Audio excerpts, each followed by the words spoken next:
আসসালামু আলাইকুম। এই ভিডিওতে আমি ঢাকা থেকে চট্টগ্রাম এয়ারপোর্টের ভাড়াগুলো দেখাবো চলতি মাসের। তো আমি পূর্বেও দেখিয়েছি। আজকের ভিডিওতে আমি আপনাদের ফ্লাইটের সময় এবং ব্যাগের সম্পর্কে কিছু বলবো না, শুধুমাত্র ভাড়াগুলো দেখিয়ে দেব।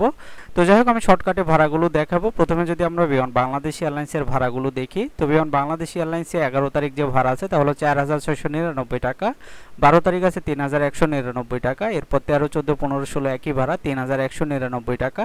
17 তারিখেও সেম ভাড়া। 18 তারিখ আছে 4,699 টাকা। এরপর 19 তারিখ আছে 3,199 টাকা। 20, 21, 22, 23 একই ভাড়া 3,199 টাকা। 24 তারিখেও সেম ভাড়া। 25 তারিখ আছে 4,699 টাকা। এরপর 26, 27, 28, 29, 30, 31 যে ভাড়া আছে তা হলো 3,199 টাকা। তো এটা ছিল বিমান বাংলাদেশ এয়ারলাইন্সের বিমান ভাড়া ঢাকা থেকে চট্টগ্রাম এয়ারপোর্টে চলতি মাসের।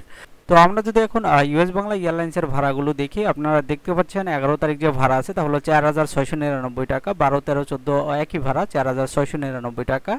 আমরা যদি মাসের পরবর্তী ডেটগুলোর ভাড়া দেখি ইউএস বাংলা এয়ারলাইন্সে, নিয়মিত টিকিটের আপডেট পেতে চ্যানেলটি সাবস্ক্রাইব করে রাখতে পারেন। আপনারা দেখতে পাচ্ছেন 15, 16, 17, 18 এইভাবে 21 তারিখ পর্যন্ত একই ভাড়া 4,699 টাকা। আমরা যদি ইউএস বাংলা এয়ারলাইন্সে পরবর্তী ডেটগুলোর ভাড়া দেখি ঢাকা থেকে চট্টগ্রাম এয়ারপোর্টের, তো আমরা কিন্তু ইউএস বাংলার ভাড়া অনেক বেশি দেখতে পাচ্ছি। এখানে 22 তারিখ থেকে 28 তারিখ পর্যন্ত একই ভাড়া 4,699 টাকা।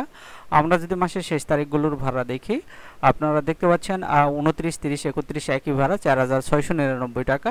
তো আমরা কিন্তু বিমান বাংলাদেশ এয়ারলাইন্সের ভাড়া অনেক কম দেখতে পেলাম। তো যাই হোক, এই ছিল আজকে টিকিটের আপডেট। নিয়মিত টিকিটের আপডেট পেতে চ্যানেলটি সাবস্ক্রাইব করে রাখতে পারেন। আর এই ভিডিওটি আপনার কোনো উপকারে আসলে ভিডিওটিতে একটি লাইক দিবেন। আজকের মতো এই পর্যন্তই। সবাই ভালো থাকবেন। আল্লাহ হাফেজ।